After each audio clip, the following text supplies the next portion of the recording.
Udah gue rekam. Udah ready. Oke. Hmm, Baik, selamat kepada saudara Farah Islaminya. Siapa nih panggilan ini? Yang telah hadir untuk wawancara pada siang hari ini gitu.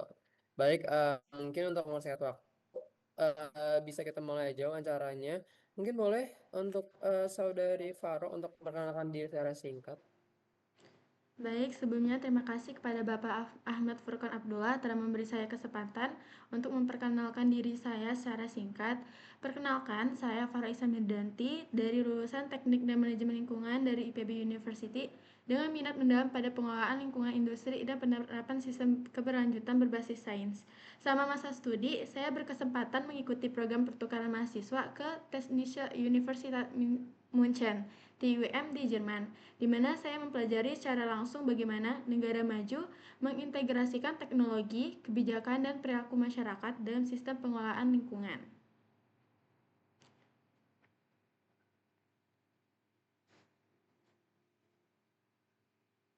Sudah ada pengalaman dan yang alami itu ya untuk di bidang lingkungan itu sendiri. Oke, berarti merupakan perusahaan di bidang audit lingkungan. Mungkin kamu bisa menjelaskan nih apa yang kamu ketahui tentang audit lingkungan itu sendiri.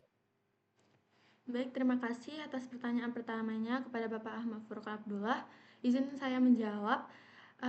Yang saya ketahui tentang audit lingkungan adalah proses evaluasi yang sistematis, independen, dan terdokumentasi untuk menilai sejauh mana kegiatan perusahaan sesuai dengan peraturan, standar, dan kebijakan lingkungan yang berlaku, serta untuk mengidentifikasi peluang peningkatan kinerja lingkungan.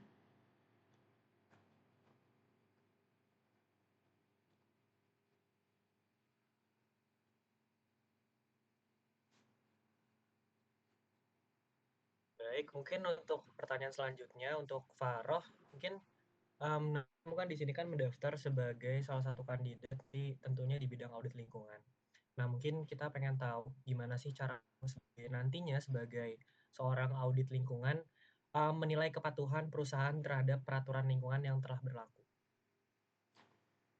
Baik, terima kasih kepada Bapak Dian Nabil Alvaro atas pertanyaannya. Izinkan saya untuk menjawab. Cara saya sendiri untuk menilai kepatuhan perusahaan terhadap peraturan lingkungan itu tentunya dengan membandingkan kondisi aktual di lapangan dan dokumen pendukung terhadap regulasi nasional, izin lingkungan, serta standar ISO 14001. Setiap temuan itu dinilai berdasarkan tingkat risiko dan bukti objektif terhadap penemuan tersebut.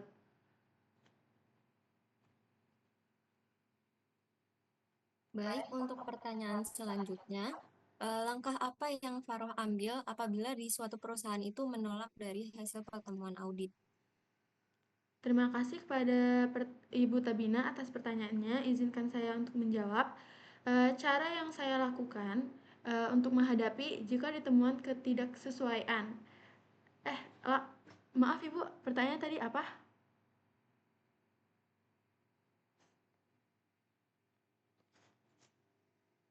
Eh, Baik, apa Faroh? Putus. Maaf Ibu, pertanyaan boleh diulang?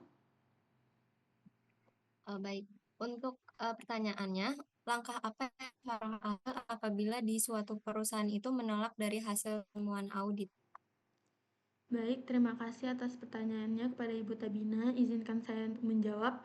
Langkah yang saya ambil jika perusahaan tersebut menolak hasil temuan audit, yang saya lakukan itu adalah menyajikan bukti teknis yang objektif, berdiskusi secara profesional, dan mencatat keberatan tersebut dalam laporan audit agar tetap transparan dan dapat ditinjau lebih lanjut oleh pihak yang berwenang. Kira-kira seperti itu.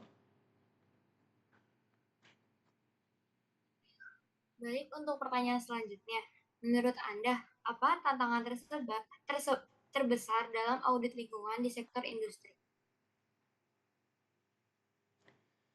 Baik, terima kasih kepada Ibu Salsabila Maharyani Ruslandi atas pertanyaannya. Izinkan saya menjawab.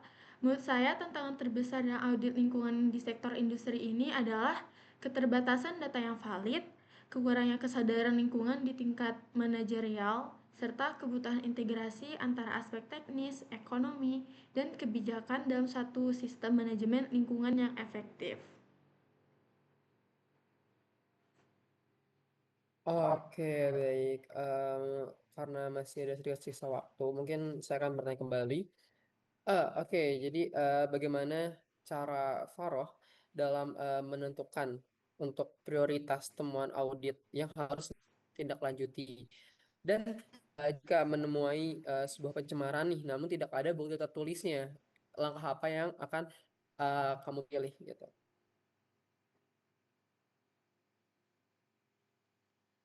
Maaf Bapak Furkon, boleh diulang nggak pertanyaannya? Oke, pertanyaannya adalah bagaimana cara Faroh dalam menentukan audit telah ditindaklanjuti? Selanjutnya, jika Faroh nih di lapangan menemui sebuah pencemaran namun tidak ada bukti tertulis, tapi itu sebuah pencemaran gitu yang dimana akan merusak lingkungan. Nah, bagaimana langkah yang Faroh ambil?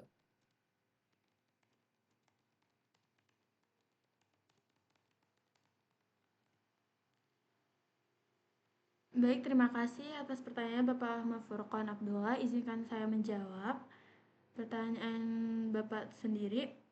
Dalam menentukan tindak lanjut itu terhadap temuan audit yang nggak ada bukti tertulisnya itu, saya menggunakan pendekatan berbasis risiko atau risk based approach. Dengan langkah-langkahnya itu, pertama itu klarifikasi tingkat temuan, apakah itu minor, major, atau observasi. Selanjutnya saya akan menganalisis dampak dan urgensinya itu, menilai sejauh mana temuan itu berpengaruh terhadap lingkungan, kepatuhan hukum, dan reputasi perusahaan. Selanjutnya mungkin bisa memprioritaskan tindakan yang korektif, yaitu dengan menemukan temuan yang berisiko tinggi terhadap pencemaran atau pelanggaran regulasi harus segera ditindaklanjuti.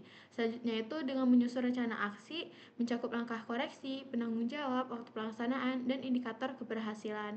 Selanjutnya setelah menyusun rencana aksi itu, selanjutnya saya akan melakukan monitoring dan verifikasi, yaitu memastikan tindakan perbaikan sudah efektif atau belum dan tidak menimbulkan masalah baru. Ya, seperti itu pada jawaban dari saya, Bapak. Oke, oke, baik-baik. Bisa cukup dipahami gitu ya, dan sudah mendetail gitu ya. Oke, mungkin selanjutnya dalam audit lingkungan ini kita akan sering bertemu, sering mengenal yang namanya ISO 14001. Nah, bisa nggak kamu jelasin apa itu ISO 14001 dan kaitannya apa ISO ini dengan audit lingkungan itu sendiri? Baik, terima kasih kepada Bapak Furqan atas pertanyaannya. Izinkan saya menjawab. ISO 14001 itu adalah standar internasional yang menetapkan persyaratan untuk sistem manajemen lingkungan atau Environment Management System atau EMS, yang dimana standar ini membantu organisasi untuk mengidentifikasi, mengendalikan, dan mengurangi dampak lingkungan dari seluruh kegiatan operasionalnya, mulai dari penggunaan sumber daya, pengelolaan limbah, hingga efisiensi energi. Nah, di mana tujuannya itu untuk mematuhi regulasi lingkungan yang berlaku, meningkatkan kinerja lingkungan secara berkelanjutan, dan mencegah pencemaran melalui pendekatan sistematis dan terukur. Nah, kaitannya ini dengan audit lingkungan itu sendiri adalah bagian terpenting dari penerapan ISO 14001, di mana hubungannya itu pada aspek evaluasi dan verifikasi. Nah, audit itu digunakan untuk menilai efektivitas sistem manajemen lingkungan yang diterapkan perusahaan sesuai standar ISO 14001 ini. Nah, hasil audit ini itu membantu perusahaan untuk menemukan ketidaksesuaian atau non-conformity dan penyusunan tindakan korektif serta peningkatan berkelanjutan. Nah, tanpa audit ini, organisasi tidak bisa memastikan apakah sistem manajemen lingkungannya itu benar-benar berjalan efektif dan patuh terhadap kebijakan internal maupun peraturan eksternal. Dengan kata lain, ISO 14001 ini memberi kerangka kerja, sedangkan audit lingkungan itu memastikan kerangka itu dijalankan dengan benar dan terus ditingkatkan. Oke, baik ya. Terima kasih ya Saudara Farah sudah menjawab semua pertanyaannya dengan baik dan benar dan juga sudah jelas gitu diuraikan tiap detailnya. Terima kasih banyak. Mungkin untuk penutup gitu ya, mungkin kamu bisa menjelaskan nih apa sih yang akan kamu berikan terhadap perusahaan kami, apa kontribusi kamu dan apa yang kamu harapkan dari perusahaan ini pada diri kamu? Baik, terima kasih kepada Bapak Furqon. Eh, Tadi pertanyaan apa yang saya harapkan jika diterima di perusahaan ini. Nah, harapan saya itu semoga dengan bergabungnya saya bisa berkontribusi eh, meningkatkan eh, kepatuhan regulasi ke perusahaan dan tentunya bisa bisa memberikan kontribusi yang lebih baik. Oke, baik. Oke, dari saya sudah cukup. Terima kasih Saudara Faroh sudah datang tepat waktu dan sudah memberikan performa terbaiknya. Oke, mungkin untuk nanti pengumuman selanjutnya bisa ditunggu saja dan ya tetap semangat dan terima kasih sudah hadir pada wawancara pada siang hari ini. Terima Nah, kasih. terima kasih Bapak.